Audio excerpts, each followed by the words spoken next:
Hey, welcome to Socialism for All. This is S4A Livestream number 44 being recorded on September 21st, 2022. We're going to talk about a number of things. COVID as usual. Joe Biden basically just declared the pandemic over in a recent 60 Minutes appearance, so we're going to talk about that. Obviously, it's not over, and the White House is still PCR testing people who come in for press conferences. So much for, the pandemic is over for thee, but not for me, basically, according to the Biden White House. And we're also going to look at the BF7 variant, which is red hot, just coming off the presses like today, basically. It's a new variant of COVID that is out of the BA5 sublineage. And, what you need to understand about Delta and Omicron and everything in the Omicron family is they keep getting more contagious. Delta was significantly more contagious and more virulent. It could cause more severe disease than the earlier strains. Then Omicron made a huge leap beyond Delta in terms of contagiousness, slightly less severe, but remember, it was already more severe than the original by a lot, so it's still, Omicron's still more severe than the original. And then the BA2, BA3, BA4, BA5, all of these are like, 20, 25% more contagious than the last one. And now we've got a new one, this BF7. They really need to just give this a new Greek letter. Of course, again, the emphasis is on tricking people into thinking that the pandemic's over, so they don't want to go ahead and give it a new name, although people have kind of named it anyway, and we'll read that in the article. But that's what's going on with the pandemic. And today is, the first day of fall, basically, the 21st. And this is entirely predictable when it comes to epidemiology. This is like elementary. We had no reason to believe that COVID was just going to sort of go away. We had every reason to believe, based on previous behavior of this virus, that we're going to get a big fall and winter wave, which is what is looking like it's going to happen. Now, I would like, as much as the next person, for this pandemic to go away. There's a lot in my life that I've put on hold because of the pandemic, as much as I could possibly afford to, and then some, actually. But it's probably not going to go away on its own, and we're going to have to take action. And, vaccines are great, but they're a last line of defense, not the sole thing that you're trying to do to control the spread of the disease. It's just insufficient to be the sole leg of your disease control strategy. So vaccines good, but you're supposed to be doing masking and quarantining and test to stay in schools, if you're even showing up to schools, and not doing it online, which is probably preferable. So there's all kinds of other things that should be done to prevent infection in the first place. Then the vaccine is, if you do all that and get infected anyway, it won't be so bad. But that hasn't been the way that the capitalist-led Biden White House is trying to do it. They're trying to have everybody go completely back to normal and just rely solely on the vaccine. And the vaccines are good, but they're not that good, Do get them. Talk to your healthcare provider if you have one. But I mean, for most people, you're going to want to get that, but you still need to mask. You still need to avoid crowds. You still need to, do all the stuff that doesn't, that limits and reduces your exposure to the virus in the first place. It's just, Anyway, every time you get reinfected, it ups your odds of potentially serious negative health outcomes. So anyway, we'll get into that. Also, a little bit of housekeeping. Obviously, what's new on the channel. Jackson Hinkle, basically now that Infracell is off of Twitter, Jackson Hinkle, as part of that Maupin, Infracell, and Hinkle triumvirate, Hinkle's had to step up because Maupin's gone, Infracell's off Twitter, he's like halfway out the door. Peter Coffin was like sort of the, fourth member of that, but never really was a major player in it, and I don't think anybody would really listen to him. But Hinkle has, I guess, a bit more credibility and, whatever, so he's having to do all the work now, and he's not that good at it. So, we had the recent appearance on OAN, far-right Trump-leaning news network, and he's on there trying to pitch communism to people, or, MAGA communism specifically. And we're going to do a full-on video response to that, and as well as Jackson Hinkle's appearance on Jimmy Dore. That's going to be Thursday, tomorrow. We do a lot of times. Wednesday will be more of the chat. Thursday, more of the articles. We got to cram it together because I am going to do some of those old school hanging with the sock them gang type videos. But that's got to be kind of in place of the stream tomorrow. So, it's so insane. Like, the host was like, Jackson, I don't think you're a communist. Like, oh yeah, you and everybody else. I mean, nobody thinks that Jackson's a communist. But it does seem to be coming from, let's switch to a visual, LaRoucheism. Like, I don't know why, but, of all the things, LaRoucheism is what's being used to try to disrupt socialist media and social media work.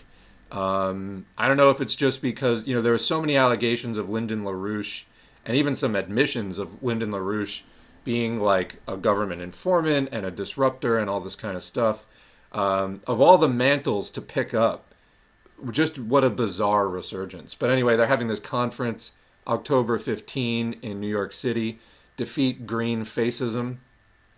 Oops, forgot an S in there. But anyway, yeah, this is their position. You see their schillerinstitute.com, Schiller Institute's slogan.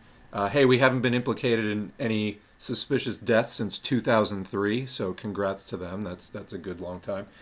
But you see there Helga Zepp LaRouche, Diane Sayre, Jason Ross, Daniel Burke, used to work with Caleb Maupin a lot, Samira Khan, complete fucking joke, makes posts in support of toxic masculinity on Twitter.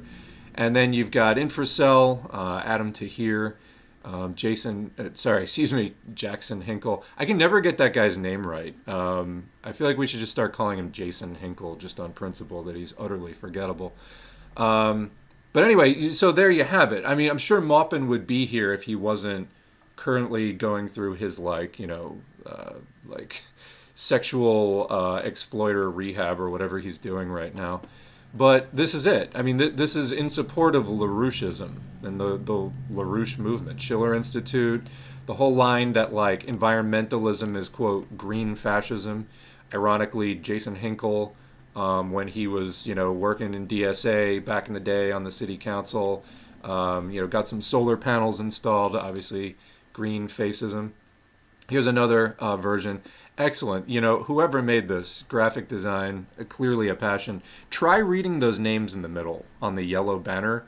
Samira Haas Jackson, Diane Jason, Khan Infrared the Dive, Daniel Sayre, Princey Ross. Very well written. Nice work. Nicely done there. But anyway, this is what it is. I mean, the people pushing, quote, MAGA communism and all this other there are no limits to growth kind of shit. It's LaRoucheism. It's LaRoucheism. So, why LaRoucheism? Is it just like this has been something linked to U.S. intelligence before and it's worked for them in the past? What is it exactly? So, anyway, along those lines, we'll get into this more in the video responses, but Jason Hinkle posted this. Just mess. Down at the end, arrest George Soros, Klaus Schwab, Bill Gates, Fauci, and all Epstein associates and criminals. Wait a minute. You said you're for MAGA. Isn't Trump an Epstein associate? So, anyway, it's a big mixed bag of crap. They're trying to promote it over on Trump's Truth Social.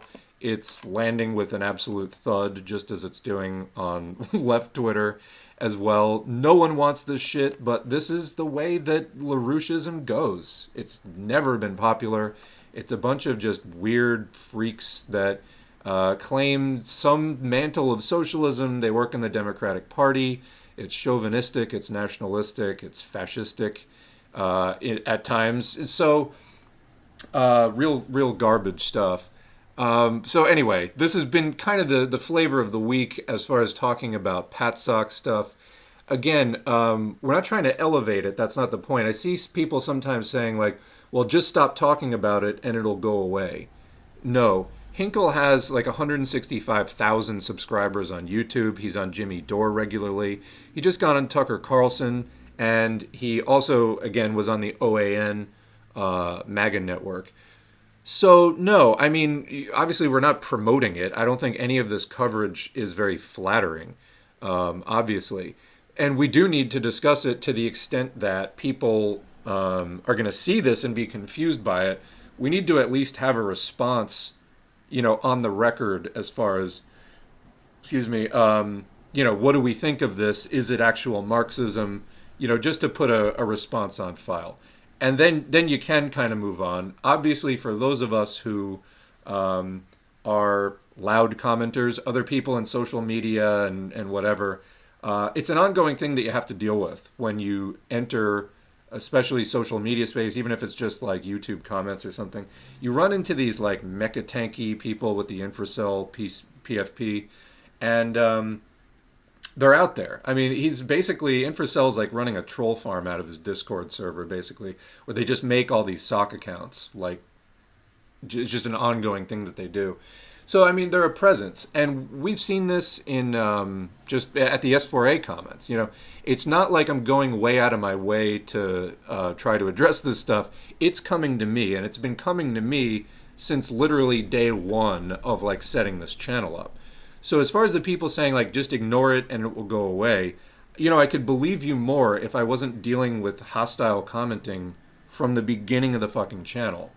So yeah, I don't know, maybe you should actually like stop being so bold in that and listen to some of us who are doing the work. I know Luna Oi does a lot of pushback on this as well, which is good.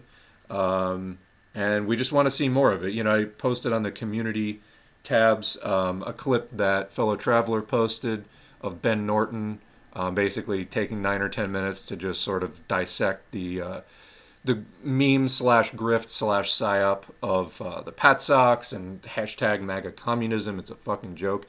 Which, to be honest, every time you see Hinkle talking about this stuff, he's got this kind of smirk on his face. Like, you wonder if he even believes it. Because it is so, like, ludicrous. But the two things that I had to say about Ben Norton's thing is I think that in his comments, and I put this in the community post where I shared it, I think that there's a danger of underestimating this stuff, which maybe some of us who are a bit more at ground level when it comes to social media and stuff, like those of us who don't have hundreds of thousands of people following us and have to deal more with other low-level commenters. I think that two of the points that I would push back on are, one, it's just for money. That seemed to be one thing that Norton was kind of implying or just outright saying. I said, I think that this is a dangerous underestimation to make. The network behind, the political network behind somebody like a Jason Hinkle is obviously out to make money. They are capitalists, and often in particularly dodgy or sleazy ways, hence that sort of grifty thing. But it is political, and it needs to be understood as such. The purposeful distortion and disruption of Marxism has been on the agenda of every counter-revolutionary for 150 plus years. This is another new face of it. So yeah, Hinkle's trying to, sell you some gold alongside Ron Paul. He's trying to sell you a hedge fund. He's trying to, line his pockets as he does his thing. But it is also political. They're trying to disrupt and, preclude the possibility of a socialist movement from emerging. And that's what they're trying to do. They're trying to monkey wrench socialist education. Somebody was saying, bottom line, they're not organizing. It's just entertainment.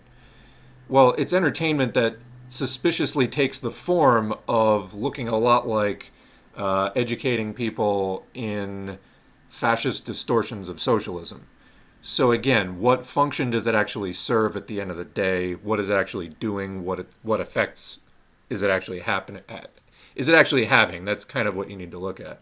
Read Lenin's Marxism and Revisionism, talking about just the ongoing battle against utopian socialism and other corruptions of, and lesser forms of socialism. This is an ongoing thing we're going to be fighting until capitalism is completely extinct, and possibly even then. So the second point is, quote, it's not serious. These are not serious people.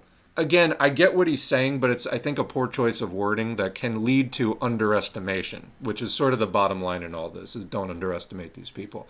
Not that they're so brilliant, they're so great. This isn't about their ego. It's, we don't want to have to deal with this crap any longer than we have to. So don't underestimate it. We need to make a strong push to get rid of it and build up people's bullshit meters, to understand what they're dealing with.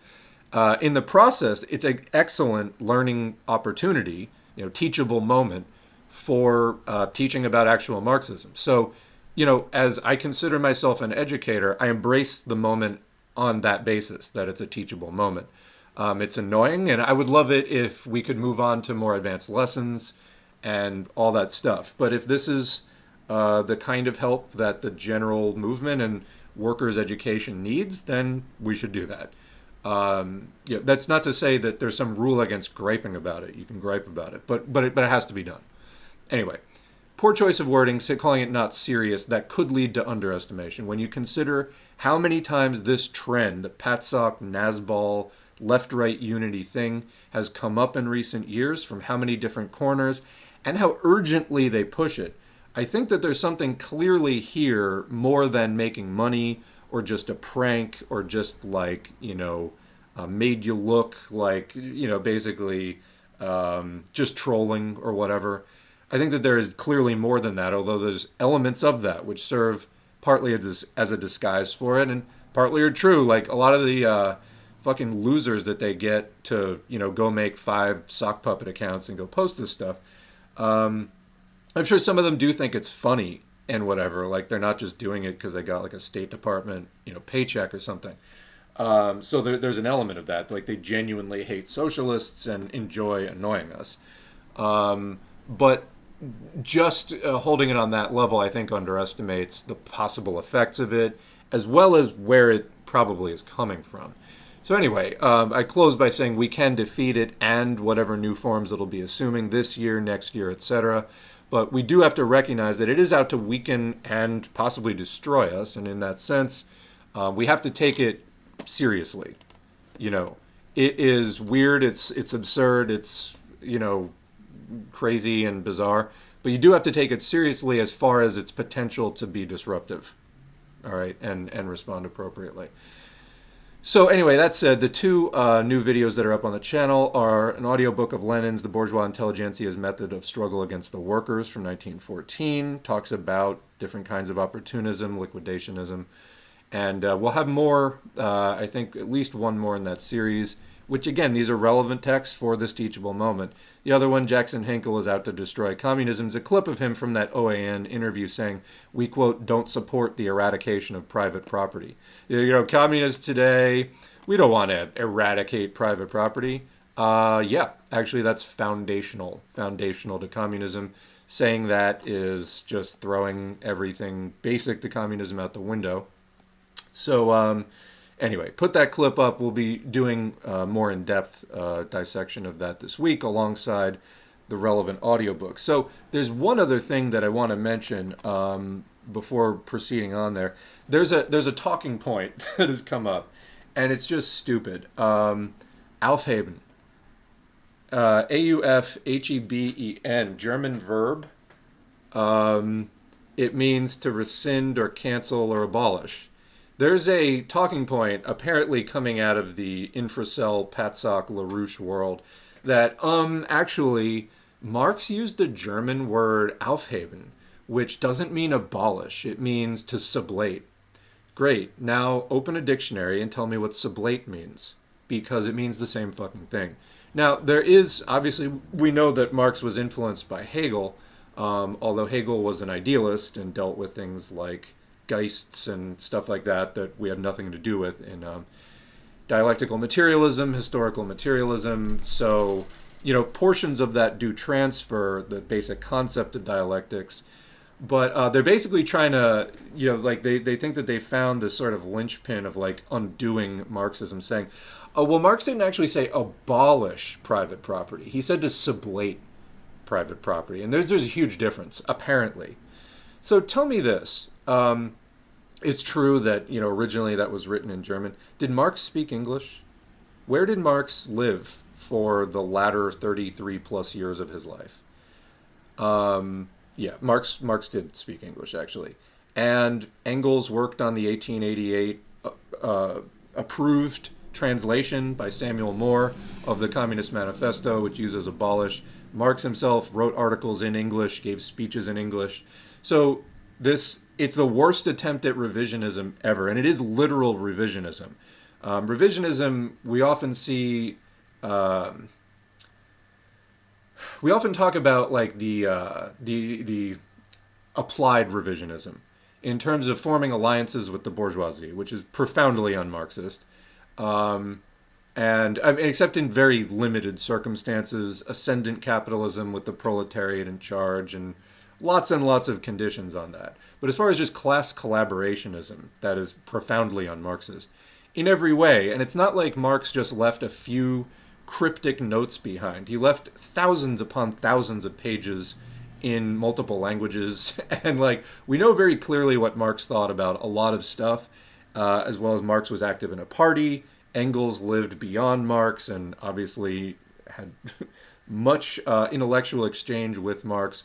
We know what this is about. Trying to come back to it and, say like Aufheben doesn't mean abolish. Again, you're trying to literally revise Marx at the most basic, fundamental level. I mean, in the manifesto, they say, like, you can sum up our position in one sentence, the abolition of private property, by which they clarify in the previous paragraph they mean bourgeois property. So that could not be more clear. Engels approved that translation. But when I was saying about revisionism, we often talk about it in terms of the effects, but literally what it means is you're trying to revise fundamental, foundational things. It's just head splitting. Foundational things about Marx. And of course, that'll manifest in things like class collaborationism or anti-revolutionary thought or things like that. But that's what it means, revising Marx. That's this whole Aufheben conversation is blatant revisionism in the worst way. I've had commenters come at me about that, and it's just like, look, go back to your fucking Infracell Discord server where people are going to encourage you in this stuff. Out here, no one is going to do that. Anyway, what can you say? So anyway, that's a bit of intro, housekeeping here. Let's check in with the chat before we're going to actually come back to some of the stuff and look at an RBN video before we get into the COVID stuff for today. But let's see what we've got.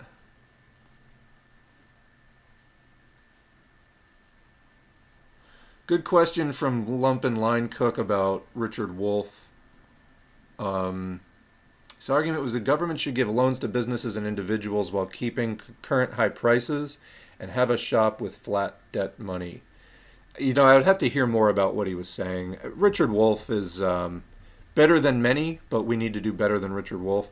I have some videos about it. I did about 10 videos like in a row, kind of trying to understand Wolff from a few different perspectives. I think his perspective is kind of all over the place. He does get misrepresented, and he does get some of the fundamentals okay, and then he distorts other fundamentals.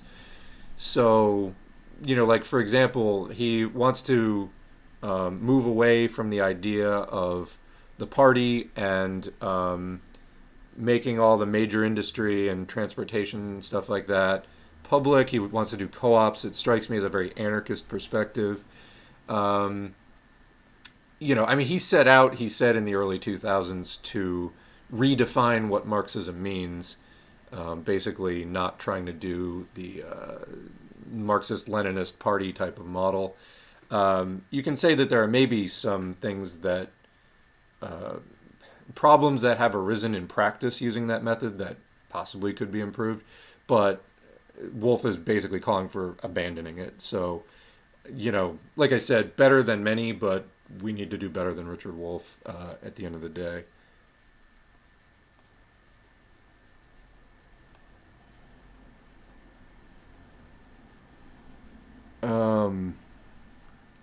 Anyone read Infracell's Substack article on MAGA communism? It was so bad I couldn't finish it. He throws a bit of everything in there. No, I did see a clip. I don't read that, but I did see a clip somebody posted where he was discussing the partisan theory of Carl Schmitt, literal Nazi. So, yeah, that's the kind of shit you're getting over there. They're building Nazism. It's not socialism. So, yeah. Yeah, Jackson, on that MAGA communism is for, wants to dismantle big tech and nationalize big tech. Big tech has become a buzzword to them because as people get like thrown off of Twitter or whatever for being Nazis, they get this grievance against like big tech. So it has nothing to do with like socialism per se. Like either the reasons that they didn't get thrown off for advocating socialism, and what they want to do with it has like nothing to do with socialism at all. They love lists because books are too hard and scary. Yeah, we'll get into this more because, for example, healthcare not on the not on the list. Okay.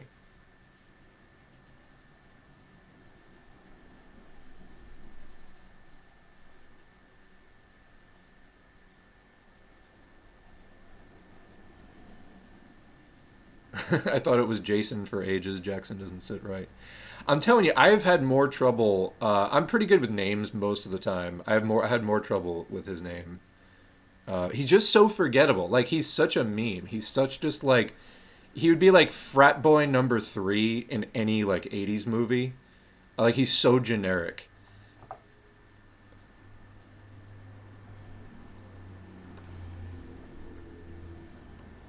No sane person would do what he's doing if it wasn't for loads of money. It does make you wonder. I mean, again, there does seem to be kind of this humiliation fetish thing, like running through the Pat Sock world, whether it's like Maupin's spanking thing or Coffin like kicking himself in the groin on TV.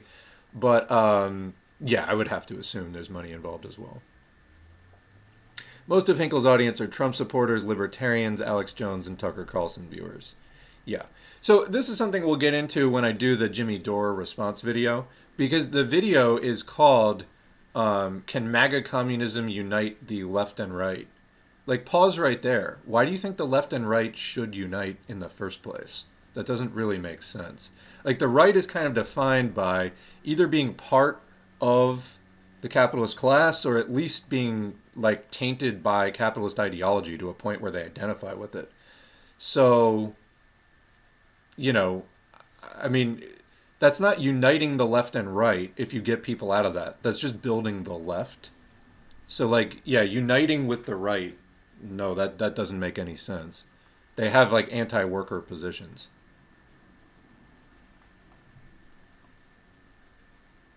It seems to me that MAGA communism hashtag is trying to take potential socialists and turn them into some tiny irrelevant group within the Republican Party.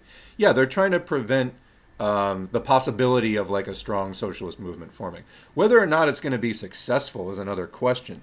And like I've said before, I think that they are on the way down, and I think that the movement as a whole, whether it's people who are organized in parties or not, some of them are, some of them aren't.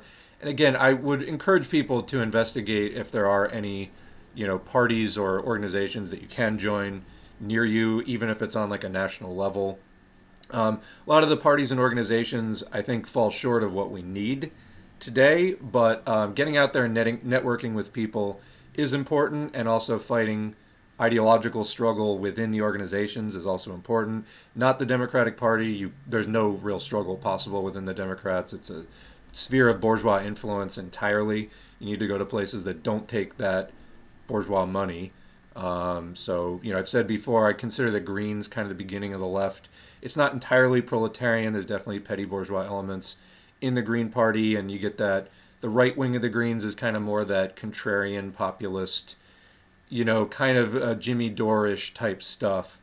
And it needs to be combated. But, I mean, if you can't combat that, are you worth anything?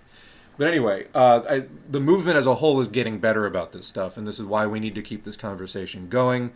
Build the sort of political immune system of the Marxist left. That's the idea here.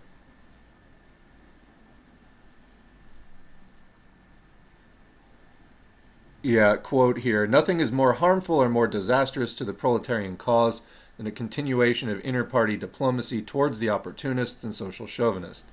The majority resolution proved acceptable to the opportunist delegates and to the adherents of the present-day official parties just because it is imbued with the spirit of diplomacy. Such diplomacy, we could say tolerance or toleration of opportunism, is being used to throw dust in the eyes of the working masses, which at present are led by the official social patriots. An absolutely erroneous and harmful idea is being inculcated upon the working masses, the idea that the present-day social democratic parties, with their present executives are capable of changing their course from an erroneous one to a correct one. It's from Lenin, the last audiobook I posted on the struggle against social chauvinism. Oh, sorry. That sounded a lot like the methods of the bourgeois intelligentsia struggling against the workers. That is from On the Struggle Against Social Chauvinism. Lenin wrote a lot of it overlaps, hence that's what it sounded like. But anyway, yeah, it's the same basic thing. Is Lenin was trying not to tolerate the opportunists and liquidationists, and as Lenin put it, there was a course where the same ideas kept basically resurfacing in different guises. First, it was economism, then it was Menshevism, then it was liquidationism, and so on. And he fought it at every turn. Actually, when we get into the clip of RBN talking to Hinkle, they distort, I think it's Hinkle specifically distorts it just beyond all recognition. Another comment, there's never going to be a shortage of at least partially astroturf dipshits like Vosh, Hinkle, and Infracell.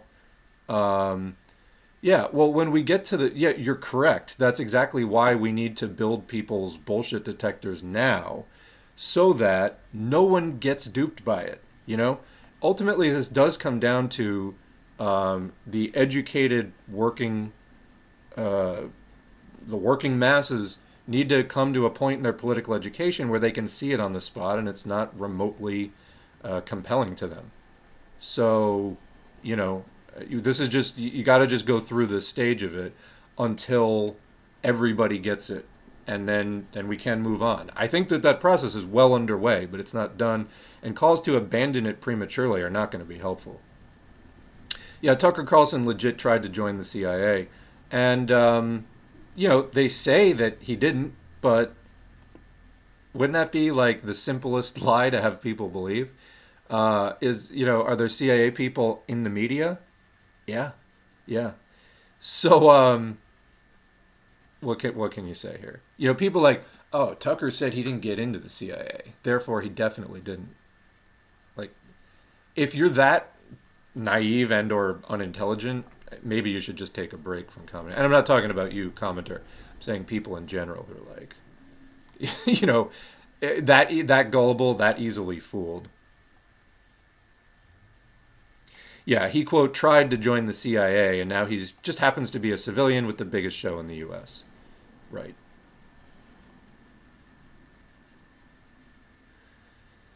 The neocon tentacles into populism is good, too. It explains Sagar and Jetty. That guy is just absolute, just bottom feeder. I don't know what else to say. Like, horrible shit that guy posts. And obviously says on his show, too.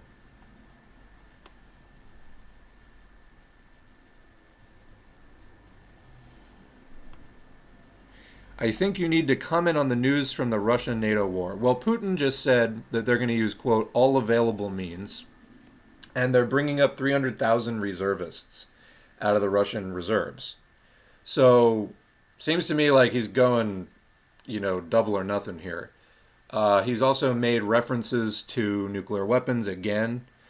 And what's the end game? We're 7 months into this thing. These wars are not good for working people in Russia, in Ukraine, anywhere. Because as the bourgeoisie launches more wars in their own interests, which is exclusively why they launch wars, they close the ranks and they tighten persecution of dissent, they restrict civil liberties, etc., in the name of the war effort. That's not good for workers. And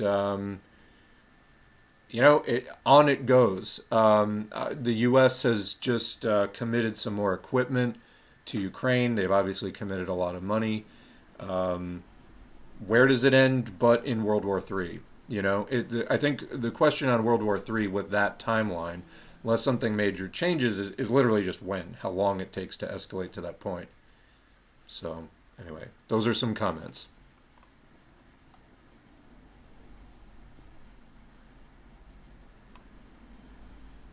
Yeah, Wolf-style socialism is trying to, this is Richard Wolf-style socialism, is trying to somehow get the benefits of socialism without threatening the profit motive. Yeah, that's like the whole thing is like, oh, well, what the capitalists are expecting is that we're going to do a full-on assault on, major industry and whatever. And actually, we should just make lots of little cooperatives. Yeah, maybe the reason that I mean, there have been points in U.S. history where there were many more worker cooperatives than there are today. Look up the Knights of Labor in the late 1800s, like late 19th century. They had a large network of worker cooperatives.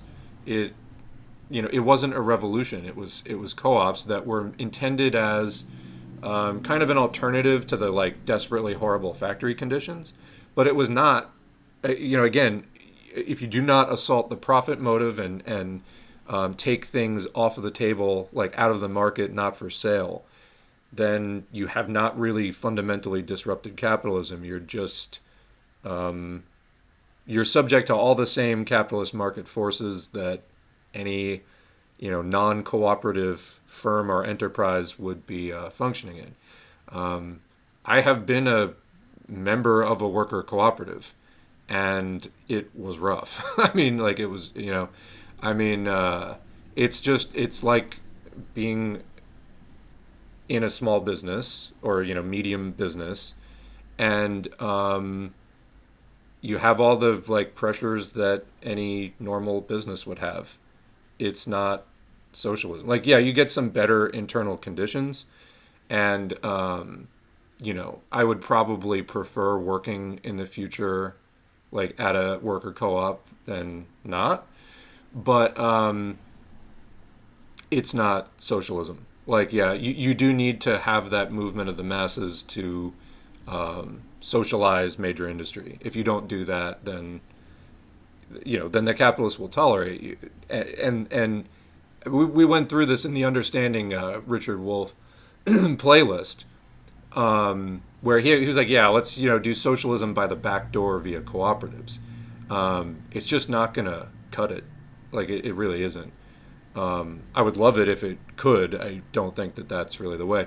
Also, like the work that it would take to build up an effective network of cooperatives, you're gonna wind up like doing a lot of the same kind of work you would need to build like revolutionary momentum anyway.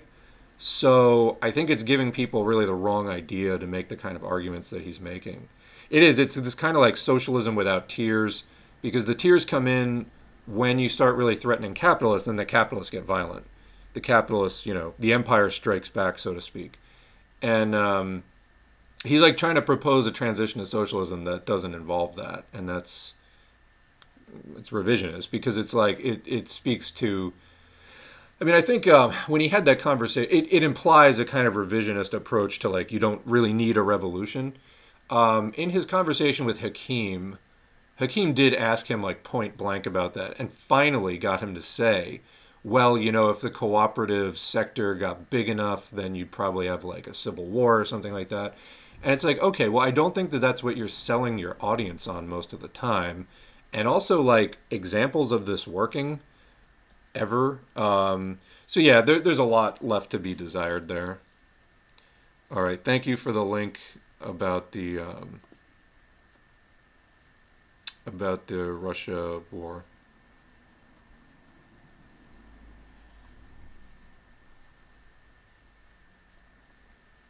Gypsum Hinkle. It is fun. I have to say, it is genuinely funny, all the different names people come up with for him. As well as pointing out, in Charlie Chaplin's The Dictator, his like parody of Hitler was literally named Hinkle. It's just one of those things. Opinion on the DSA. It's the only active left org in my area, and I'm not sure I can start my own chapter of another more radical party. This is a common situation. I would say go in. If it's the only thing going on, go in there. Don't have any illusions about what it is. Go in there. See who else is a member. It might be a bunch of like Democrats, and it might be a bunch of communists. Like it depends on the chapter. But get in there and fight for the best positions that you can every time that you get to vote on something. Every time that there's a discussion, argue against any affiliation with the Democratic Party. That's not a space that workers can really fight for proletarian class consciousness in. And so, try to do the best that you can, network with other people, and, eventually you may either be able to do something useful with that chapter itself, or you might meet enough people that you can together with half a dozen others split off and form something else, and it's not all just you. A chapter of something better, in other words. So get out there and see. That's basically my opinion on it. I look forward to the time, maybe 3, 4, 5 years from now, when there is a much better party that's sort of the obvious choice for everybody to join with few reservations. And I don't think we're there yet. A strong socialist movement would shake off the Pat Sox like a bad case of fleas. I think that the fact that it's taken this long, or we're finally getting to the point now, I think that it speaks to the fact that we're still, small, not as strong as we need to be, etc. But it is improving. So we need to just be honest with ourselves about that. But it is getting better. I do think that genuinely. Yeah, somebody else adds to the DSA thing. At least stop by for a meeting and get a feel for it.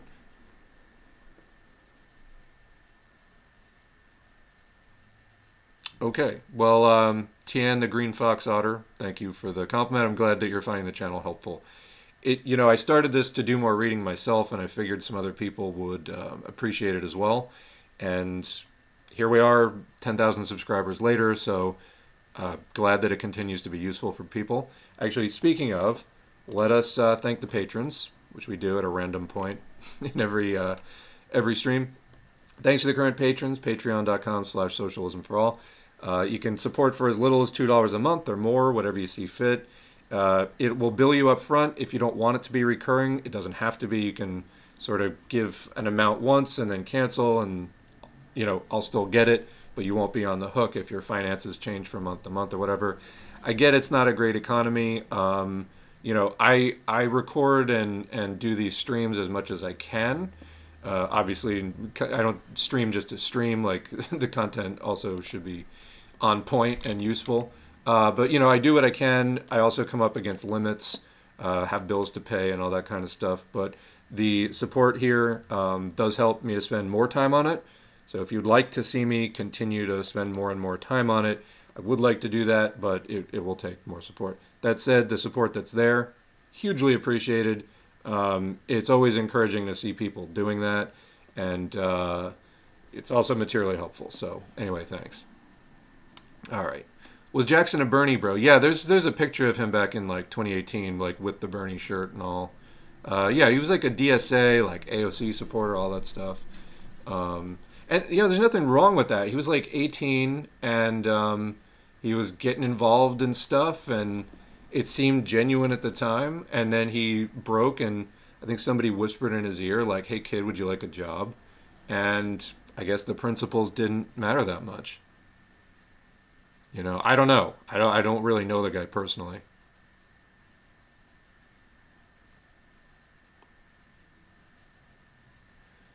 Leftist thought actually helped me in so many ways. Whenever I talk to people in person about it and they shrug me off, it's so frustrating because I know it would help them process the world we're in. Yeah, that's one of the things, since we're hanging with the SOCDEM gang, one of the things about that, you watch like a Kyle Kulinski or a Humanist Report or a TYT, and it all hinges on like electing better Democrats. And like, I think that people in that get so depressed because it's just like, that's never going to work.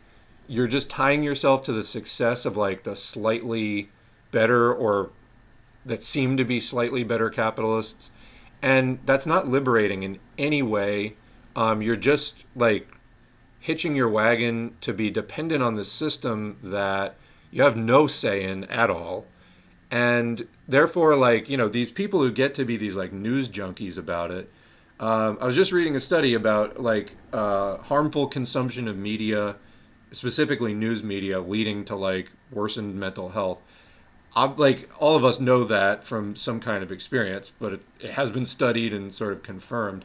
I think it's the worst in that. And yes, getting into socialism, I've talked to many people who have said, wow, learning more about the history and theory of people breaking away from capitalist politics, even, quote, progressive, like petty bourgeois democratic capitalist politics, is just opening this whole new world of possibilities.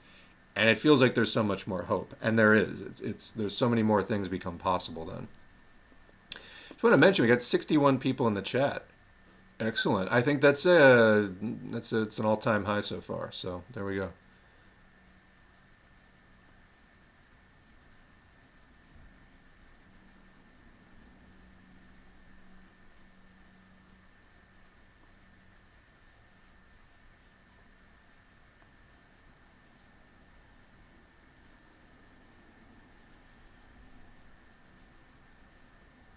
So somebody talking about Wolf, Richard Wolf definitely has the foundations wrong. When you propose cooperatives, you just don't want to change the motive of production from profit to the social needs.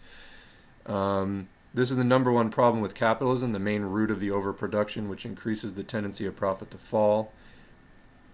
I mean, there's a few things involved with that. As Stalin said on anarchism versus socialism, cooperatives are a way of working struggle in the pre-revolution period. Yeah, like cooperatives and other sort of mutual aid things, it can be something to improve workers' conditions in the short term, and most socialist countries have also had like a cooperative sector, but like trying to center them as the revolution in itself, this has never really been the thing.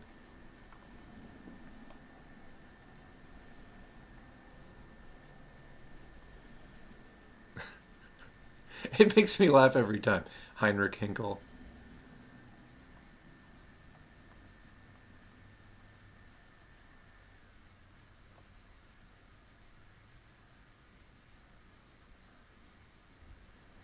There's somebody in here I thought was like being parody.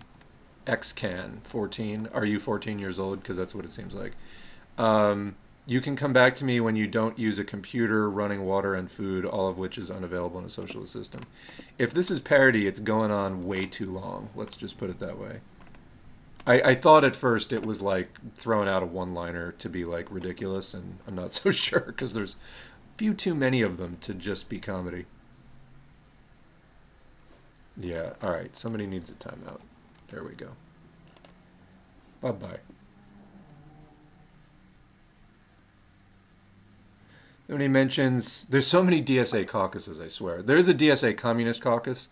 I mentioned last time I was looking at their recommended reading list, their syllabus, and a lot of it's like super long books that they do excerpts of, but they don't say what the excerpts are. So I would have to do the whole books to put it on the channel, and I do not have that kind of time right now. But anyway, somebody else says redrepublicans.org trying to push DSA to a better socialist platform and a clean break from the Democratic Party. The clean break from the Democratic Party is absolutely needed, and I don't know anything about that specific caucus, but thank you for the link. Check it out.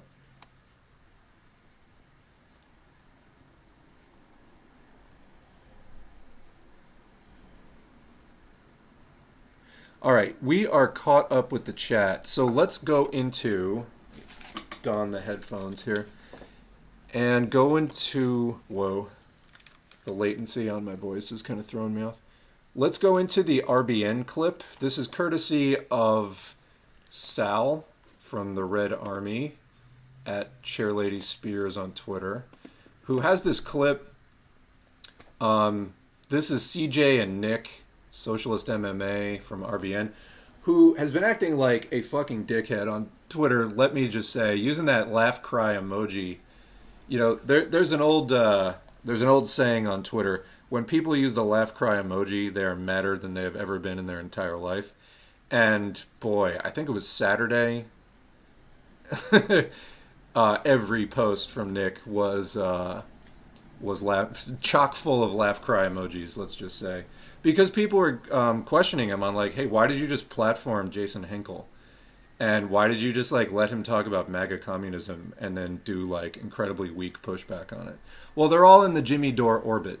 So, I was saying recently, after Infracell got kicked off of Twitter, I was saying everybody in the Jimmy Dore orbit needs to come down. And boom, like literally the next day, Hinkle was up there with like hashtag MAGA communism. Great. And then RBN decided to step into the crosshairs by platforming him. And then Jimmy Dore had him back on. And I was like, thank you. It's like Christmas came early. But let's listen to a clip. Again, thank you, Sal, for clipping this. And I'm going to have to adjust the volume. But that's what Marxism talks about, is putting down that those differences to unite up behind a working class. So And we is talk that about all the is that time. the function? I'm going to ask this to Jackson. Is that the Yeah, function yeah. you believe of MAGA, or the MAGA people you're talking about that would join with the Marxist with Marxists? Do they is that a working class perspective that they're understanding? Um, is the point, or what is their perspective? I don't want to put words in their mouths. Yeah, I think So before we get to the answer there, can you imagine asking that question in sort of just good faith? Like, oh yeah, MAGA, they seem like nice people. Are they just, sort of coming from like a working class perspective? So first of all, I can't imagine like doing a show and not understanding, like not being able to ask a better question than that. That's he's teeing it up for Jackson to just agree basically with this line that they're pushing, that oh yeah, MAGA's just sort of average working class people. First of all, no, the people who support MAGA are definitely skewed towards the upper income brackets and better off people. Trump's a slumlord billionaire. So that's the entire movement in the first place. People who are worse off and working class tend to either vote Democrat or not vote. That's just if you. I mean, this is not like a huge mystery, actually. There are some racial components to it, like white workers are more likely to vote MAGA, but that's because they've abandoned their class perspective first and foremost, and they're going more with the white nationalist racist line that MAGA is offering them. They're saying, hey, look, we're not going to really pay you better or anything, but we will at least give you the sort of like white pride to hang on to and stuff like that. And you'd be surprised how many people go for that kind of thing. Also, I know MAGA people. We all know MAGA people, okay? If you're out there in the world, you know them from work, you know them as customers, you know them as family, you know them as neighbors. You've met MAGA people before. And I mean, the ones that I know are kind of unhinged, most of them, and or just complete fucking assholes who have no clue about solidarity or like helping people out. Like it's definitely not this sort of there's like strong workers' rights movements and they're all like helping each other out and things like that. It's a very exclusionary and judgmental, bigoted movement for the most part. Might there be some exceptions in there? Yeah, but I think those people are probably most likely to be struggling against it more. So this kind of premise, it's just faulty from the beginning. But let's listen to Hinkle's reply. that I think that the MAGA movement in particular, again, First of all, MAGA, it's MAGA. Yeah. is that distinction between the ruling elite and the working people of this country.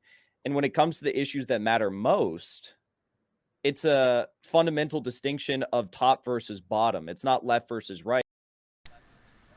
Again, it's headed by an actual billionaire, Trump.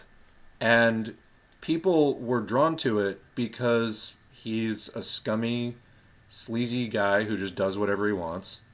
And it's sort of what they imagine they would act like if they got money.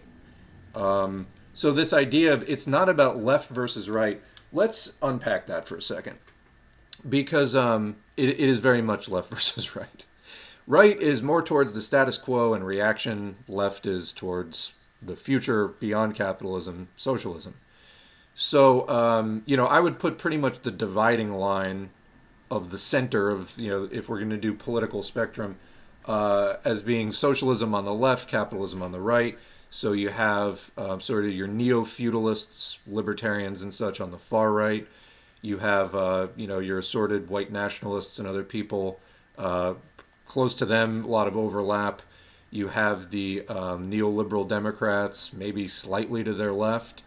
And then you get into kind of the more moderate Democrats, to the left of them, Bernie Sanders. But these people are all basically on the right side of the political spectrum, right up to that middle line. Because Bernie Sanders has always been pretty vague about, whether he is truly for socialism, like truly for abolishing. He doesn't want to do it in a revolutionary way. He talks about the political revolution, etc. But really, like, what is Bernie Sanders' sort of desired end goal? He's been remarkably vague about that. But I would say the Bernie movement, definitely the left wing of the Bernie movement, gets into the left actual socialist side, and then you go from there, and you have your Marxists, socialists, communists, and etc. But this, who really likes the it's not about left or right thing is libertarians. They like that a lot. Also, the fascists used to say, like, we are neither capitalist nor communist. We're a third way. And when people say it's not about left or right, they really just mean it's about the right. That's pretty much always what it comes down to. So top versus bottom. What does this mean? Obviously, that libertarian, the Nolan chart has the like libertarian versus authoritarian thing. Trump. Are you saying like Trump is a libertarian? Because I didn't see that in his 4 years of presidency, nor in any of his campaigning. What are you talking about? Again, you're talking about MAGA specifically. That was a Trump campaign slogan. He put it on a hat. He put it on a t-shirt. That's what you're talking about. So what was this? It was an extension of the Tea Party, which was the new face of the Republican Party, pseudo-populist, crypto-fascist garbage. After Bush and Cheney basically wore out the credibility of the more, quote, establishment wing of the Republican Party, they decided to switch to this faux populist Tea Party. And then Trump picked up on that with the birther thing, and then he invented MAGA. And that's where we're at. So, think back 10 years to the Tea Party people. Were they allies of the left? No, this is like flatly absurd. And I think flatly absurd is where most of this goes. But why do you have Revolutionary Blackout promoting it? Why? And why do they react so badly when people rightly criticize them on it? They can't, like, they'll fall back on the Jimmy Dore type of lines, like, we're just having a conversation. We're just talking to people. What, you can't talk to people who disagree with you? Like, of all the fucking people you could have had a conversation with, why this one? That's the question. Why the guy who's like going on like, yeah, you could have a conversation with like whoever, Richard Spencer, Joe Biden. Why would you? Why wouldn't you talk to people who are actually doing left organizing? Not this crazy grift meme LaRouche psyop. Why would you talk to him? As he goes on about it's not about left versus right. The fuck are you talking about? Now, I know that when they say left versus right, they try to like branch off or like, falsely divide out, quote, culture war stuff that they call culture war. And it's true to a certain extent that, but I'd say a limited extent, that, Democrats and Republicans try to divide up some things. But they'll throw in like abortion rights there. No, that's a workers' rights issue. That's not like a cultural issue. So a lot of that entire narrative about the, stop the culture war stuff. We got to do class war. Most of the stuff that they're calling culture war actually is class war.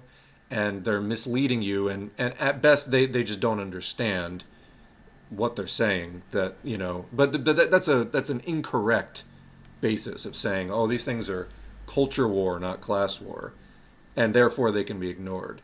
No, this is how you wind up in alliances with people who are like smirking in your face as they try to build a fascist movement. Let's proceed.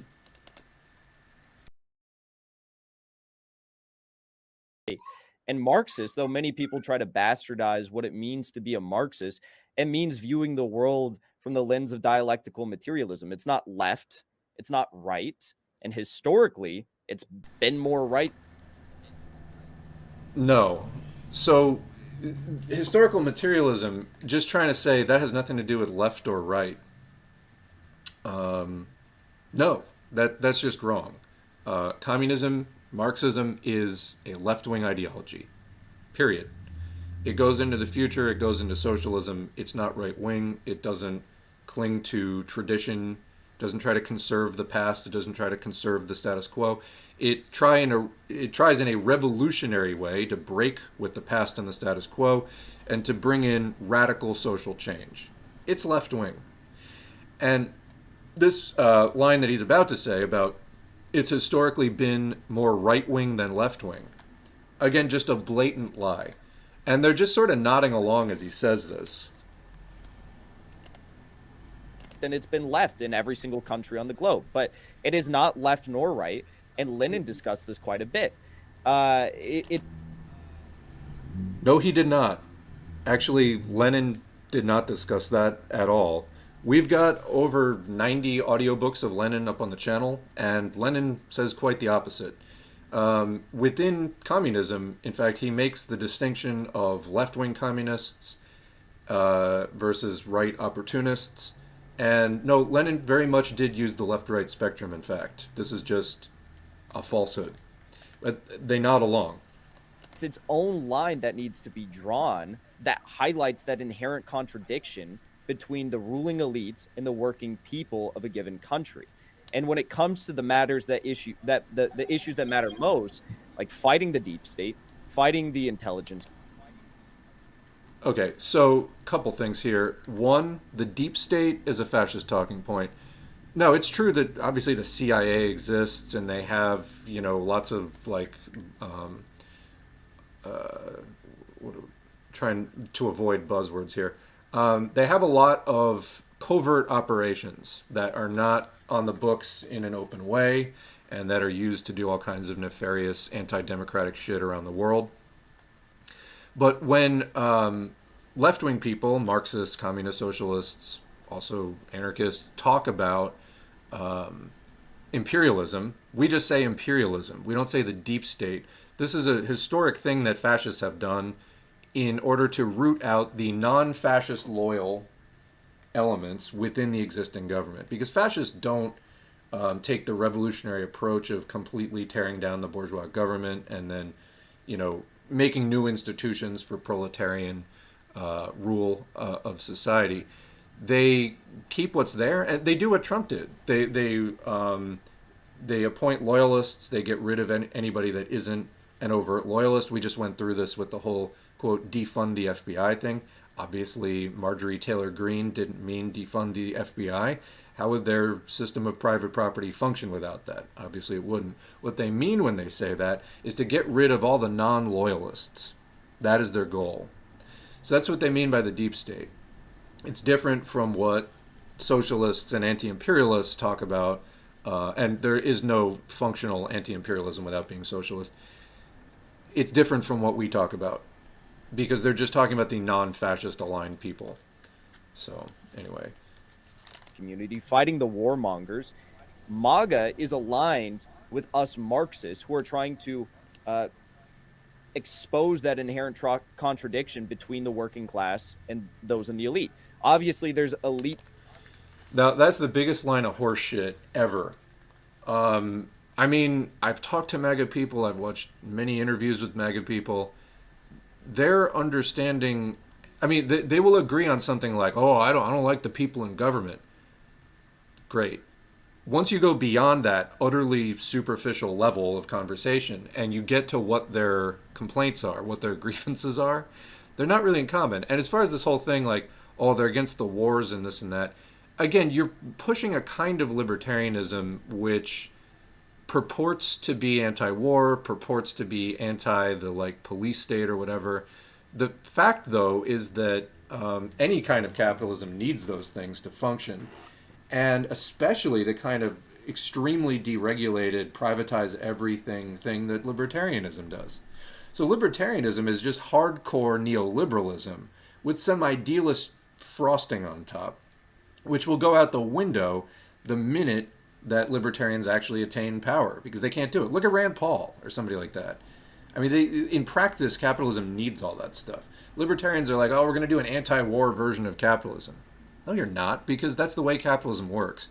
This is what we talk about when we talk about, material causes of things driving history. So anyway. Now, Hinkle is about to say that, now obviously there's, lots of, he says elite capitalists within MAGA. So this is a way of obscuring the class interests of the people who are actually involved. It's a way to promote class collaborationism in a pretty underhanded way, because instead of actually stating what somebody's class position is, he's just saying elite. And That might cut it with the fascist populists, but it's not going to cut it with Marxists. Marxists are more specific than this. So anyway, he's about to go on that. People within MAGA. Obviously, there's people within MAGA that don't identify and cannot recognize these fundamental contradictions. And there's probably people within MAGA that, even embody the elite. But at the end of the day, the masses of MAGA, if you talk to these people, if you listen to them, they do represent and are working to highlight those fundamental contradictions. And I actually talk about that a lot because I actually bring up the fact that majority of Republicans actually for decriminalizing marijuana. The majority of Republican voters are to the left. Oh, they smoke marijuana. You and the OC, yeah, because in the OC where I'm at, it's a lot of weed. But even that, it's like that. Is that really? I mean, it's an important issue. That's not the point, though. That's not the point. I get what you're saying. Okay, so here you see the sidestepping. Let's bring up a concrete issue. Are you in support of that? Well, that's not really the point. Okay. That's not the and it feels like maybe Jackson is taking a very hard lines Marxist stance to. No, there's actually really nothing Marxist about what he's saying at all. At all. I don't know why this host is even confusing this with a, quote, hardline Marxist stance. It has nothing to do with that at all. What is this host's basis for even saying that or assuming that? Because this guy told you? Have some better guests on your show. If this is your understanding of Marxism, you need better guests on your show. This is like asking a fascist to explain Marxism to you in good faith. Shedding these differences that people is shocking. The system is shocking people's consciousness that these things are being put in the same tweet. For example, they're like, what? Like it's shocking. Yeah, because he's putting together stuff that legitimately does not belong together. He's putting together people in opposing classes into the same political alliance. That's class collaborationism. It's the basis of basically the liberal status quo that we have. And I say liberalism meaning capitalism. MAGA is also a liberal movement in terms of their support for capitalism. So there's nothing even remotely socialist about it. This is unhinged. Shocking the constants, but when he comes on here, he's answering the questions directly. So I do feel like you're being genuine, Jackson. I really do. Go ahead. Yeah, and we actually agree on a lot of these things. Like when we say MAGA is more progressive than a lot of people think. Do you know? We report on the study. People who consider themselves ultra conservative are actually to the left of people who consider themselves moderate on criminal justice. So it's a fact that MAGA is to the left of the Amy Klobuchar supporters. The only thing I was saying, in our effort to bring them to our side, we need to get them to disown what it means to be MAGA, means supporting two-party duopoly. But other than that, we pretty much on the. Yeah, we need them to, disavow their basic political stance. Other than that, we pretty much agree. So, I don't know what study he's talking about, MAGA being to the left of Amy Klobuchar. I don't know. Amy Klobuchar is not exactly left-wing, though. I mean, she was a presidential candidate for the Democratic Party.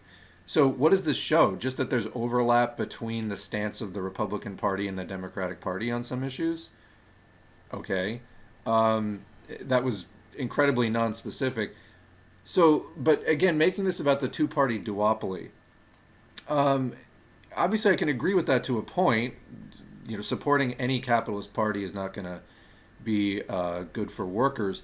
But this is a line, again, often said by libertarians who are a cure worse than the disease. It's just more neoliberalism. I've done videos about this before. More neoliberalism with some idealism thrown in that is really just intended to dupe gullible people who don't, well, anyway, let's continue.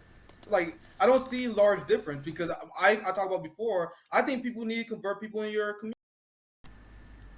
You don't see a large difference. I think we're going to end it here. You don't see a large difference between people who are clamoring about, all LGBT people are groomers.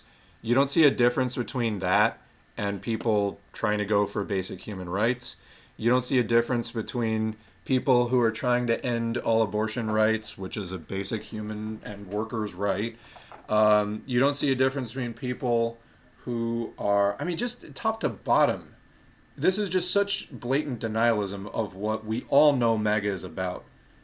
And trying to find like these few issues where there's some illusory agreement. Who does this serve in the end? It serves the right, period. Let's check in with the chat.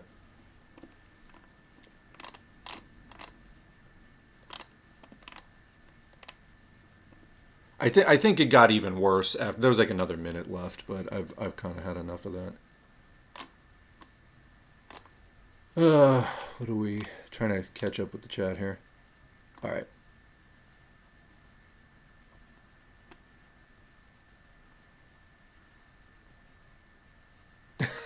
Did I see that Russia is holding an anti-fascist conference? Reply is no real anti-fascists would show up. They're going to lock everyone in and burn the building down. Yeah, that seems about like what would happen. They invited a bunch of countries to talk about dealing with Nazis.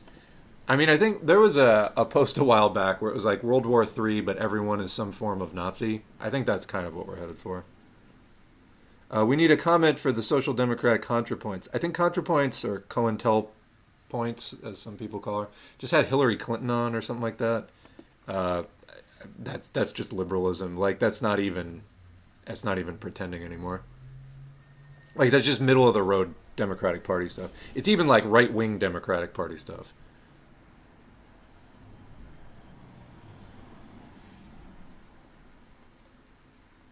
Yeah, there was a little echo from. Still trying to figure out the whole headphone situation.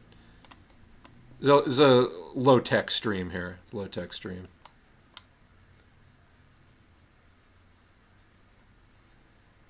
You know what it is? I just need to turn the monitoring volume down. Because okay, this is breaking the rhythm, but that's okay. I couldn't have the headphones straight out on because there was like a second lag that was completely screwing up talking and listening to what I just said a second ago. And then I would take them off, and just the headphone volume was too loud, so I think the mic was picking it up. Anyway, I'll fix it next time. It's little by little on the technology end of the stream, but we'll get there someday. Maybe by stream 100, it'll be firing on all cylinders. I think we're getting the basic job done, though.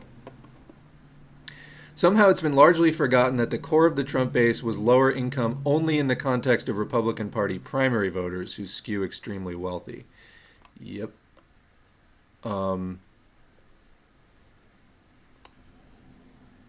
The wealthy will still be wealthy regardless of Republican or Dem in office, so they can afford the privilege of just having their politics be jokes and selfish positions. Yeah, as long as they're disrupting what we're doing, they're fine. Seriously. They have their, in-class fighting with each other. But as long as they're disrupting us, at the end of the day, they are okay. Yeah, good comment, Tubers. Marxism is about struggle and engaging in the dialectic to produce evidence-based leadership, not about putting differences aside and forgetting about them. Yeah, well, and specifically here, they're talking about putting the difference of class aside. That is the thing we're probably most concerned with. So, yeah.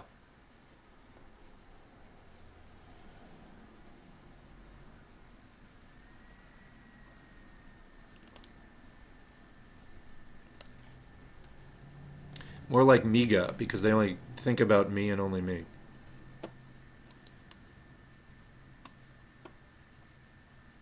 Yeah, just a bunch of incel antisocial losers.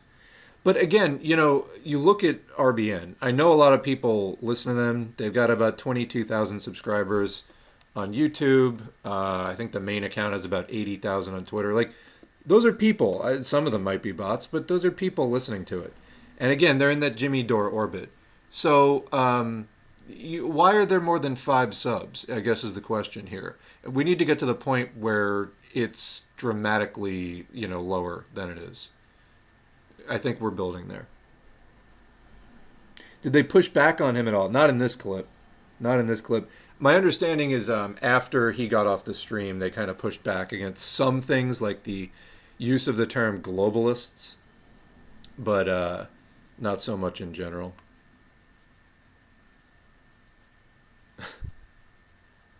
Why does Jason look at the camera when he talks? Is he trying to seduce me? Stop it, Jason. You're making me feel things. Response, it's a narcissistic trait. I guarantee you he has his own camera window front and center. I have to say that guy does scream narcissist. Which is, I think another it's all about the piggybacking interest. He gets to be on camera a lot by doing this idiotic meme grift psyop thing that he's doing. Yeah, dialectical materialism being right-wing, question mark. I remember watching a few RBN streams about a year or so ago to see how they were, and I'm willing to bet they know basically nothing about Marxism. Well, from this recent stream, I would have to agree with that.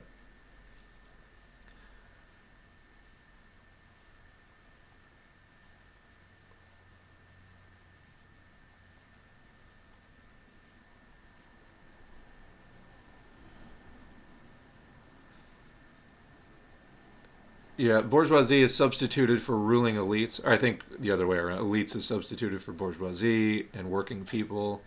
Well, working people and proletariat, that pretty much does mean the same thing. But ruling elites, it's, I don't know. We'll come back to that. Yeah, the right wing, this is what I was basically going to say. The right wing usage of elite is entirely a cultural signifier and even includes poor people who believe things that they oppose. Yes. RBN do better. Hey, go tell him. Go tell at Socialist MMA to do better on Twitter. The response will not be positive.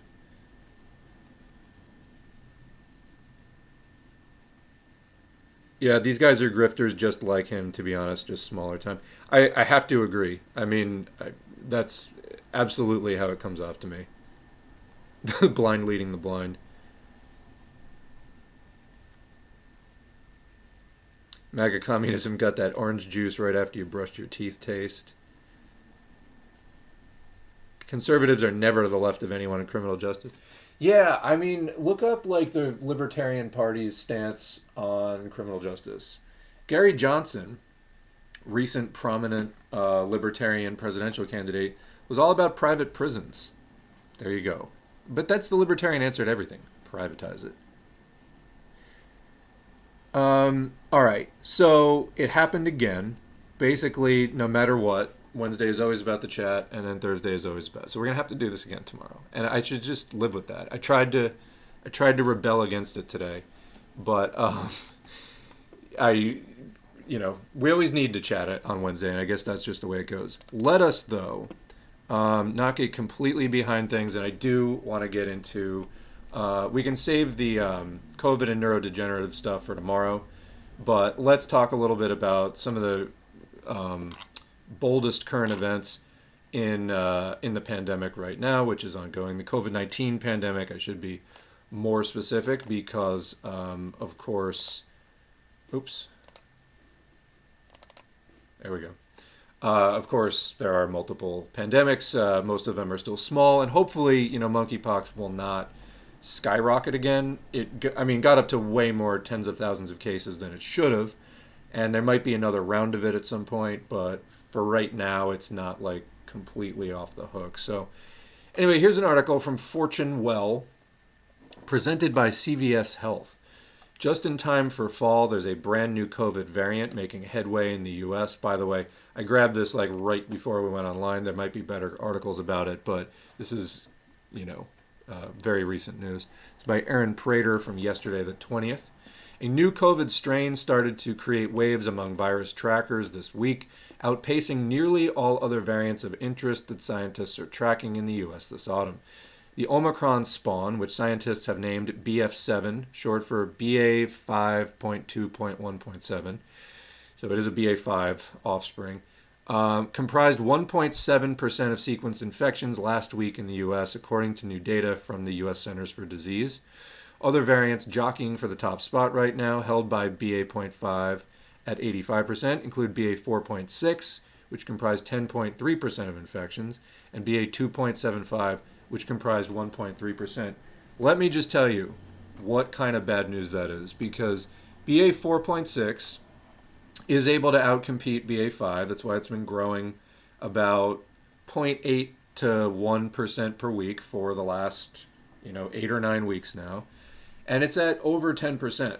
So that's bad. It's been steadily growing, and that's going to reinfect people because all these things, they're more immune evasive than ever before. So that means that the antibodies that your body produces to neutralize them have a harder time affixing themselves to the virus. It can mean a bunch of different things, but that's one thing that it can mean. But the virus is learning to evade our immune systems more and more and more. And why? Because that's what happens when you let it replicate. It mutates. And sometimes the mutations confer advantage. And this is entirely predictable and it's entirely avoidable. We go through this every single time we talk about it. But yeah, BA 4.6 now getting into the double digits. We've been looking at that since it was at like 4%. And that's been steadily climbing. And then BA 2.75, that's, I think, did a number on India a while back. That also can outcompete BA 5. So that's showing up at above 1%. Not good news. It's been kind of a question for a while. In fact, I was surprised that BA 4.6 emerged to be where it's at ahead of BA 2.75 because it seemed like BA 2.75 was going to outcompete that. Hasn't been the case, but BA 2.75 is nothing to fuck with. It's not good. So anyway, and now we also have the super BA5, BF7. And that's already at 1.7%, so it's already ahead of BA 2.75. So you've got the super bad already, BA5, and then you've got 3 nasty variants coming in to fill its spot. We're fucked because it's late September. We're going to get into October. Windows are going to close. People are going to go indoors. And hope you got good ventilation. Most don't.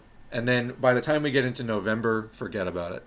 So, scientists are taking notice of BF7 because it's making headway in an increasingly crowded field of Omicron subvariants. For months, they've watched BA 2.75, dubbed Centaurus by the Twitterverse, as a variant of interest with potential to surge this fall. But this week, BF7 surpassed it, potentially more transmissible than BA5.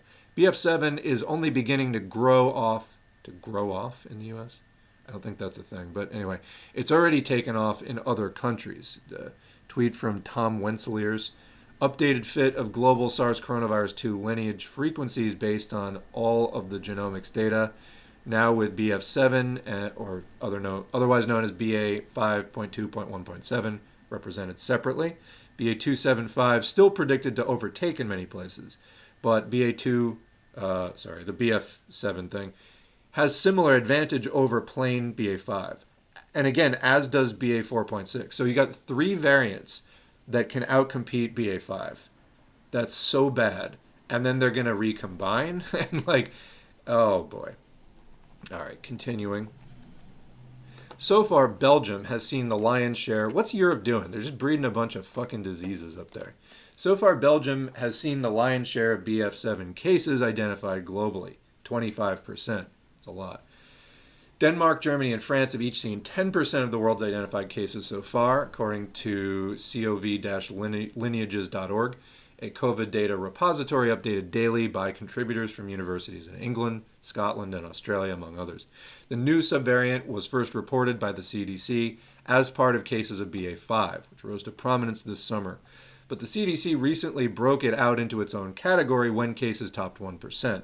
Dr. Stuart Ray, Vice Chair of Medicine for Data Integrity and Analytics at Johns Hopkins Department of Medicine, told Fortune, quote, "The same growth advantage in multiple countries makes it reasonable to think that BF7 is gaining a foothold, and that it's potentially more transmissible than parent BA5, Ray said. Children of variants, quote, don't grow relative to their parent unless they have an advantage." While nothing is known about the severity of disease that BF7 might cause, so far all of Omicron subvariants have had similar severity. So that's pretty much everything from BA1. They've had similar severity. It hasn't been like a quantum leap forward. It's unknown how effective the new bivalent Omicron vaccines will be against it. So again, bivalent vaccines, okay, but the vaccine alone, not sufficient as your whole disease control strategy. The new subvariant, because it's going to keep mutating. It's going to keep mutating. And all immunity against COVID is temporary, and it comes at the cost of some amount of damage to your body. The vaccine, much less so, but the natural immunity, if you get a COVID infection, causes massive inflammation in your body, potentially causing crippling long COVID. And it's still temporary anyway. You can get all that and still get reinfected with COVID a month or 2 or 3 later. So anyway, the new subvariant has a change in the spike protein, a feature that allows it to enter cells, seen in other Omicron strains making headway. So this is one of the things referred to as ACE2 affinity has been going up. It mostly enters your cells through the ACE2 receptors, which many of your major organs have, your brain stem, etc. And that's what it heads for, and it's getting better at getting in. It also has a change in the nucleotide sequence, sometimes referred to as the blueprint of an organism that could cause it to behave differently than other subvariants. But the extent to which it will diverge, if it does at all, is currently unknown, Ray said. Why is it unknown? This is a novel virus. We've never seen it before. Its closest relatives are things like SARS-1, which had like a 15% mortality rate, and MERS, which has like a 35% mortality rate. So are we just trying to have it get up to that level of mortality? It seems like it. COVID is continually evolving to become more immune evasive, according to Ray, and Omicron is spawning exponentially. He added he wouldn't be surprised to see a new variant altogether this fall. Quote, "It's been a while since we went from alpha to beta to gamma to delta, then to Omicron. We may be complacent. This may be feeding into the notion that this is behind us. Gee, do you think? Do you think?" The tangle of Omicron spawns, with or without a new parent variant, could make for a rough fall and winter, Ray said. Yeah, you think it could make for a rough fall and winter? Tell me, do we have a single reason to believe that it wouldn't? No, we don't. His advice, continue to mask and get your booster, and remember that the pandemic isn't over.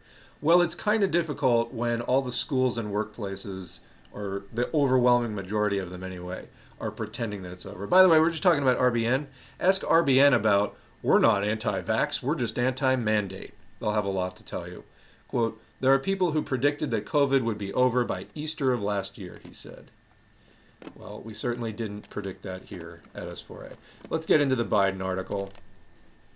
Biden's claim that the pandemic is over complicates efforts to secure funding. Impromptu remarks on 60 Minutes come as officials struggle to secure new funding for coronavirus vaccines and treatments, by Dan Diamond. This is from 2 days ago. President Biden's surprise declaration the coronavirus pandemic is, quote, over, has thrown a wrench into the White House's efforts to secure additional funding to fight the virus and to persuade Americans to get a new booster shot, while fueling Republican criticism about why the administration continues to extend a COVID, quote, emergency. Gee, I wonder if that's the plan. Biden is one of the most right-leaning Democrats that there is. Thinks that we need a strong Republican Party, etc., etc. Well, I think he's helping to strengthen that Republican Party, might be the plan. Biden's comments, which aired Sunday on 60 Minutes, reflect growing public sentiment that the threat of the virus has receded, even as hundreds of Americans continue to die of COVID each day. Hundreds? Close to 1,000 some days.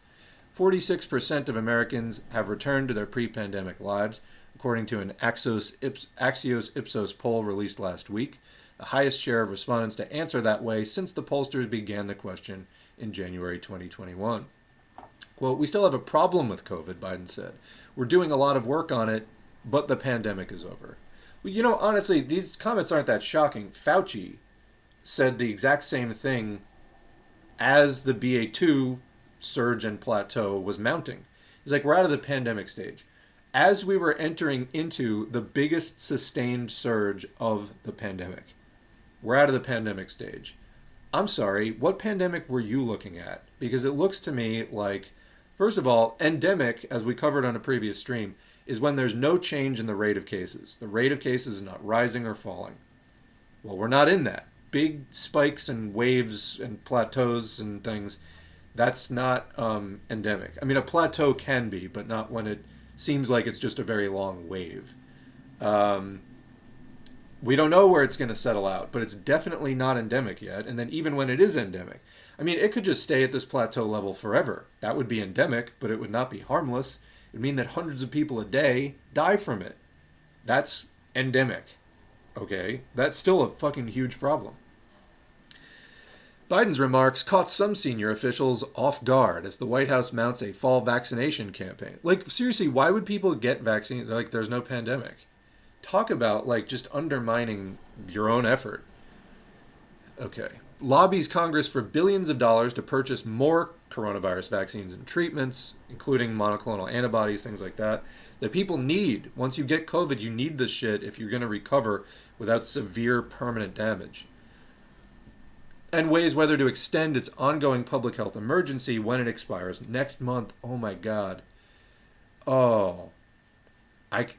Wow. You know, I said on New Year's Eve, December 31st, 2021, the pandemic may just be beginning, and I'm sticking by that. The president's comments also triggered a sell-off on Wall Street as vaccine manufacturers Moderna, Novavax, BioNTech, and Pfizer collectively lost more than $9 billion in value on Monday. Great.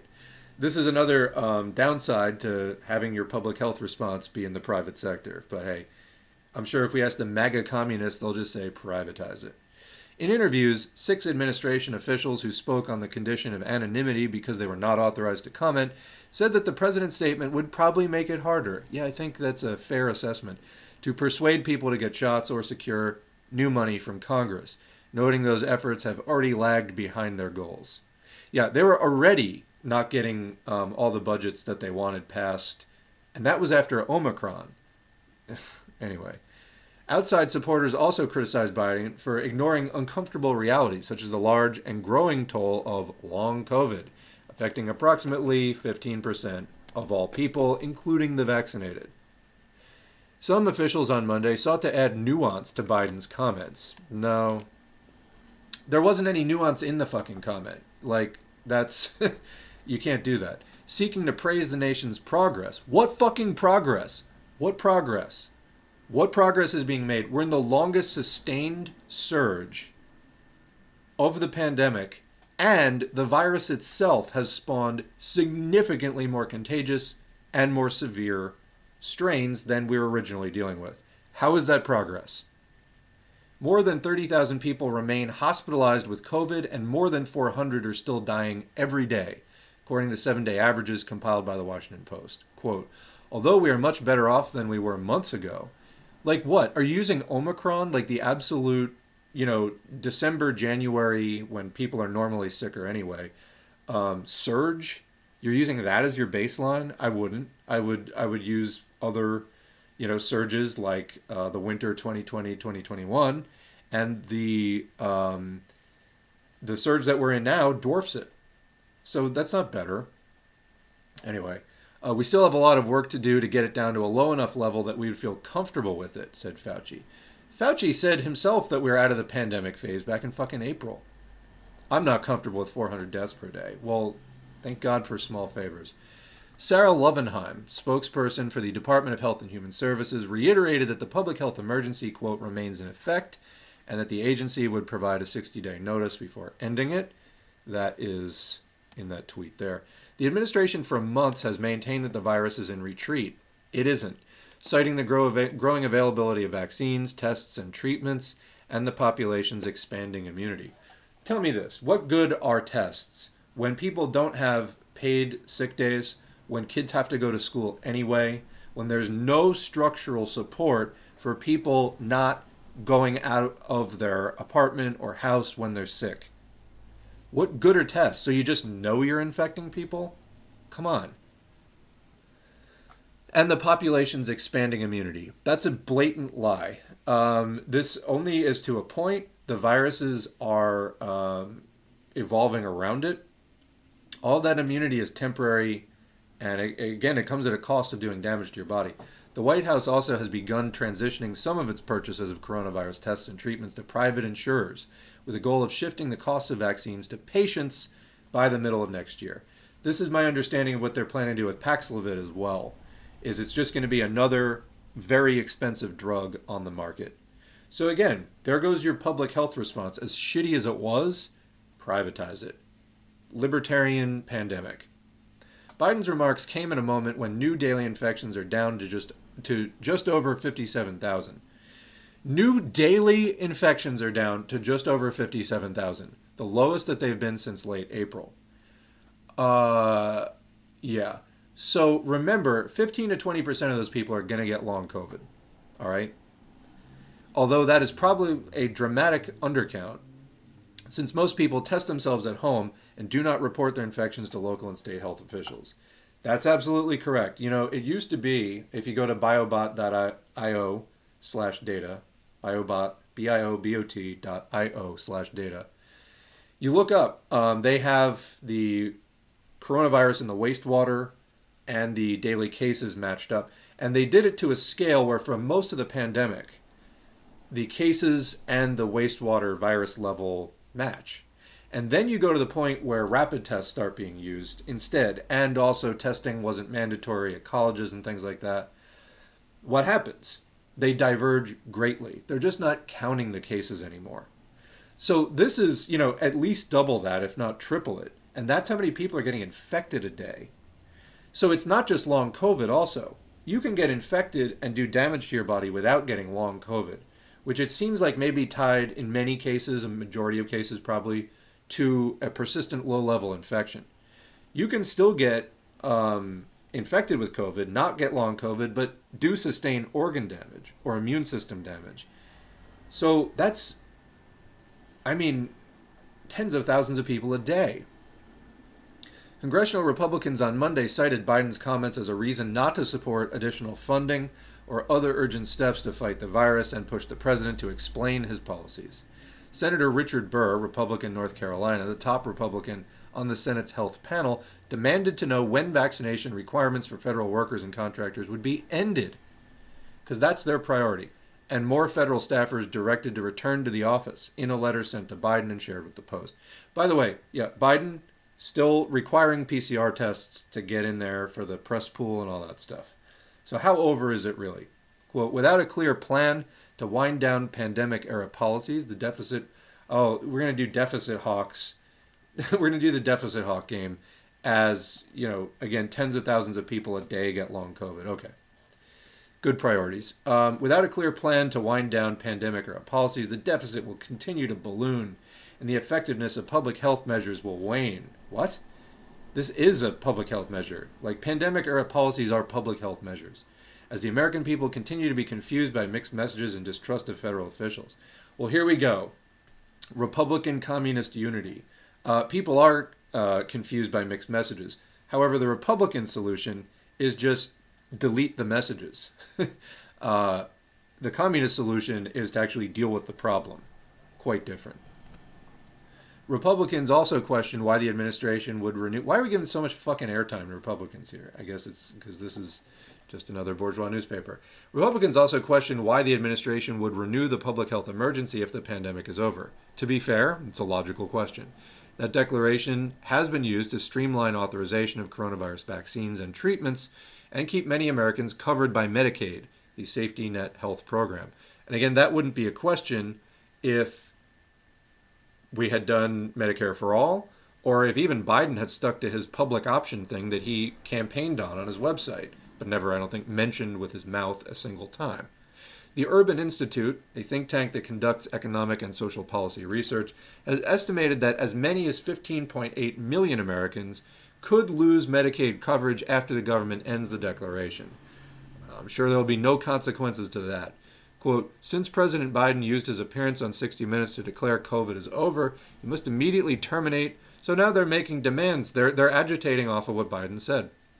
He must immediately terminate the COVID-19 National Emergency Declaration and wind down other emergency authorities that his administration continues to force us to live under. I can barely handle. Like what? How is your life impacted by this? The people who are like, oh, the mandates, you want the mandates. What mandates? Like how is your life actually impacted by this? They've caved on everything. Senator Roger Marshall, Republican from Kansas, said in a statement, the American people are fatigued and yearning to operate outside the confines of supersized government. Well, that's a blatant lie. The last time that we looked at a poll on the mask mandate on public transportation and airplanes, the majority of people supported keeping them in place. So, yeah. And then it broke down by demographics differently. Anyway, you can see a previous COVID update for that. Biden also invoked the COVID emergency last month to forgive student loan debt. fairly paltry amount, citing a federal law that allows student loan rules to be modified during a crisis. But the student loan plan is already facing challenges, and Republicans said that the president's remarks undercut his argument. Quote, in other words, there is no ongoing emergency to justify his proposal for student loan handouts, Senator Marsha Blackburn, Republican of Tennessee, wrote on Twitter. Meanwhile, so this is the second to last page here.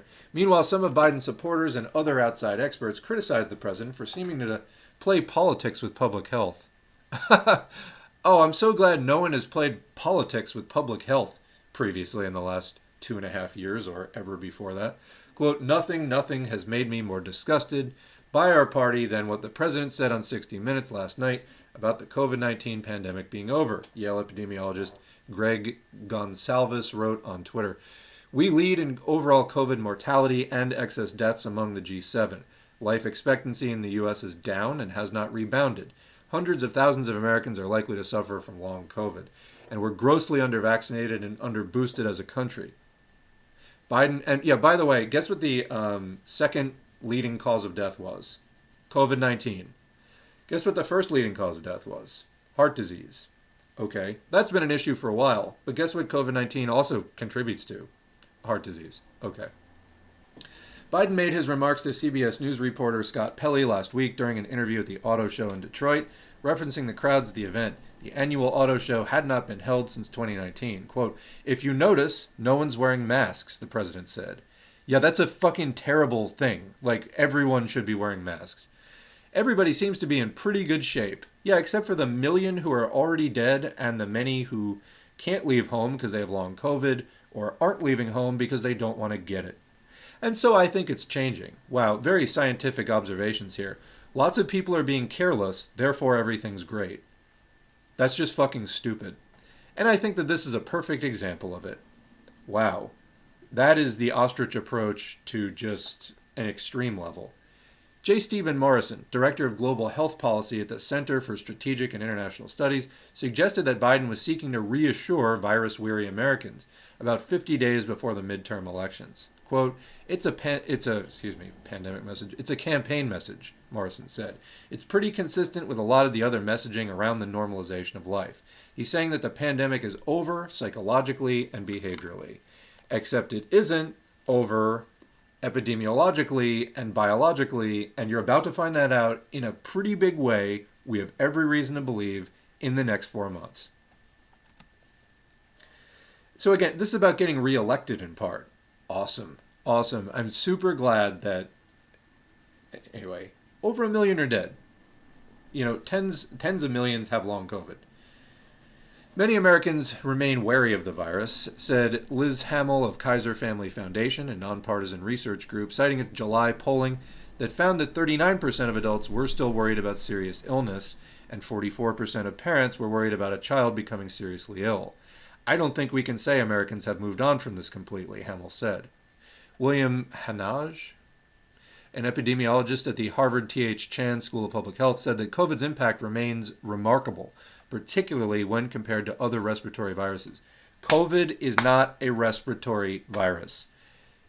It is a full system virus. It does affect the lungs the most, but close behind are the nervous system, the immune system, the gut, the liver, the heart, and some other organ. The male reproductive system can be affected by it. It's not a respiratory virus.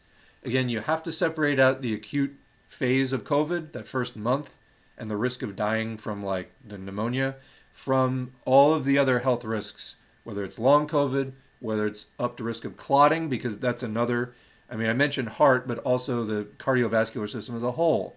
This is also a blood vessel virus.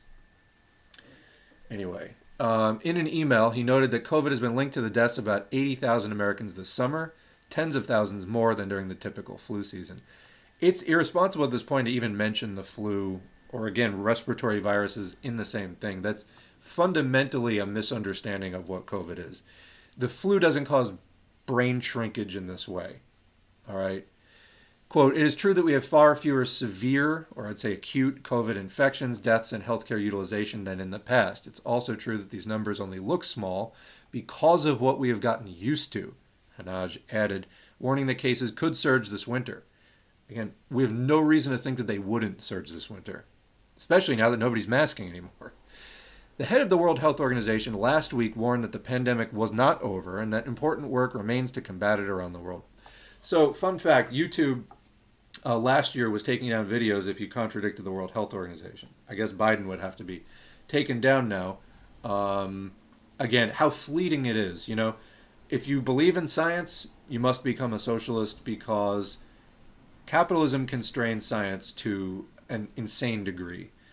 Socialism is a transitional period that still contains contradictions, and science is not given perfect freedom during socialism, but a hell of a lot more so than under capitalism. Anyway, we are not there yet, but the end is in sight, said Tedros Adhanom Ghebreyesus, Director General of the WHO. We can see the finish line, but now is the worst time to stop running. Excuse me, I would like some support for that statement, because so what is the end to you? At the end of caring about it, I think, is the only end that I'm seeing as being in sight. The virus is significantly worse and more contagious than it was at the beginning. Immunity is more fleeting than ever. And so on what basis are you saying that? In the 60 Minutes interview, Biden said that the pandemic continues to exact a deep psychological toll. Quote, think of how that has changed everything, the president said. People's attitudes about themselves, their families, the state of the nation, about the state of their communities. Yeah, how about the millions of children who've been orphaned by COVID, et cetera, et cetera. Anyway, that's the end of the article. Let's check in with the chat. That's the end of today's stream. Try as I might, I just can't cram in all the articles on day one. And that's just how these streams go. And lesson learned. All right. Putting class aside as a Marxist is like putting the basketball aside during an NBA game. Correct.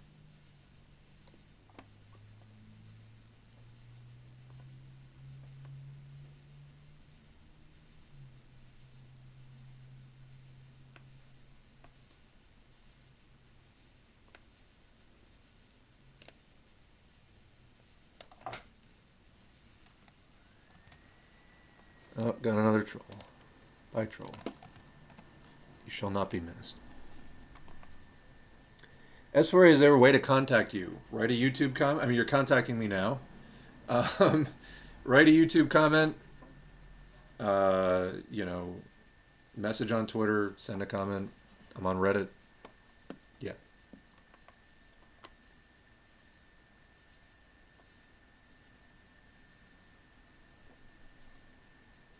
Now capitalists don't need a war to get rid of the working class. Yeah, surplus labor. That's another reason for the ongoing pandemic. If people have 10 years shaved off of their lives, that ties into the austerity agenda, because that's 10 years that you don't have to be supported by a social welfare system.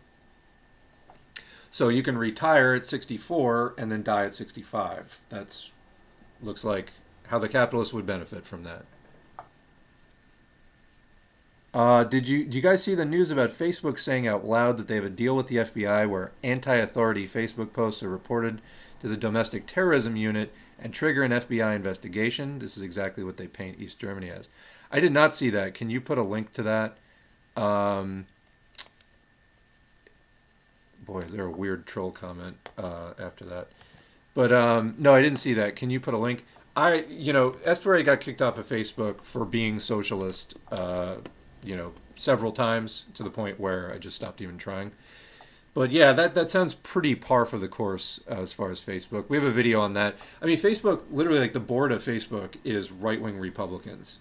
So as far as this whole, like, we're going to destroy big tech or whatever, who are the top accounts on Facebook? It's Ben Shapiro. It's other, like, extreme conservatives.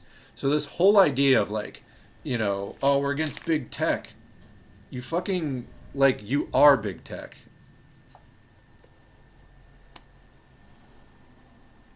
The trolls were more effective when they put out their nonsense in small amounts at a time. Well, but this is the growth of the movement is challenging them and straining them more and more. So, which is good. This is how we win.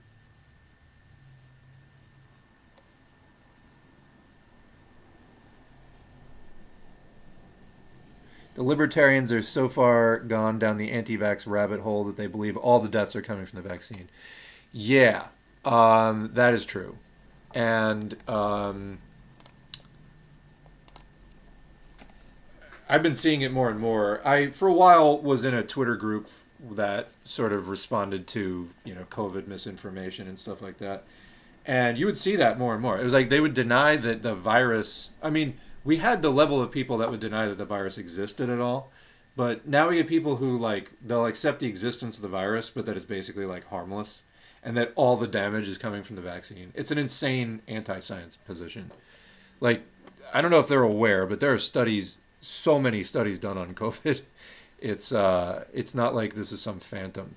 It's a very well-studied phenomenon. I mean, for a novel virus, we don't have the long-term studies because it hasn't been a long-term situation. And, just letting it rip, we don't know what it's going to cause in 5 or 10 years. We do not know. We know it has direct effects on the immune system, causes brain damage. We don't know what it's going to do, 5 years from now. And this is not the way to find out. Yeah, Canadian people commit suicide because they can't afford living costs anymore. I covered that in a previous COVID video, not in a stream, but there was a story about that like a few months ago. I'm seeing it more and more. That medically assisted death, MAID they call it. It's because people can't pay their bills because they got long COVID. There was a story I did. It was about a woman who worked as a cook. She was like 50 something. She worked as a cook, got long COVID, slept 16 hours a day, could not get out of bed because of long COVID. She could no longer pay her bills, and so she was applying to be euthanized because of it. This is neoliberalism. I don't know what else to say. If people knew it was good for them, we would already have been living in a socialist community. Yes, people need to get organized, and that's, I think, the note we'll end on for today. Get organized. The struggle is not really happening online so much. This is a media space, and it's good to have conversations and share information in the media space, but as well as to push back on bourgeois influence in the media space. But the struggle is happening in your community. It's in labor unions. It's in tenant unions. It's in community unions. It's in political parties. It's in various different places, and you need to take what you've learned and go out in the real world. And then, people ask me a lot, what organization do you recommend? What should I join? What party should I become a part of? You tell me. Go out there and join some stuff and report back, Like we can use the collective intelligence here to get better. I have my experiences. I have my secondhand reports that people have given me, but it's limited. We should expand that. So I get people who are completely new to it, asking that question. It makes sense, and I'm not trying to come down on you on that. But share your experiences with your organizations, because there are some horrifically awful ones, and then there are also some not so bad ones. And we need to know. The movement needs to know. Thousands, tens of thousands of people, and soon hundreds of thousands of people will be asking. So, do the write-ups, make some posts about it, do it, we do need that discussion going on if we're going to improve our parties and orgs. But that's what it's all about in the end. All right, we're going to leave it there. And yeah, I guess we're going to have to continue the stream as always. But look for some of those Hanging with the Sock Dem videos as well, along with the next stream. Again, we'll probably do this tomorrow, Thursday. Same time, 2 Pacific, 5 Eastern. Yeah. All right, thanks everybody in the chat who dropped by. We had a particularly large chat today, and I appreciate that. It's good to see that. Thanks also to everybody dropping by after the fact and leaving comments on the YouTube video. All of your input is really good. Sometimes I'll just sit here and read articles, but you all help to make the stream and then afterwards the discussion on YouTube what it is. So thanks for being here, and we'll see you again.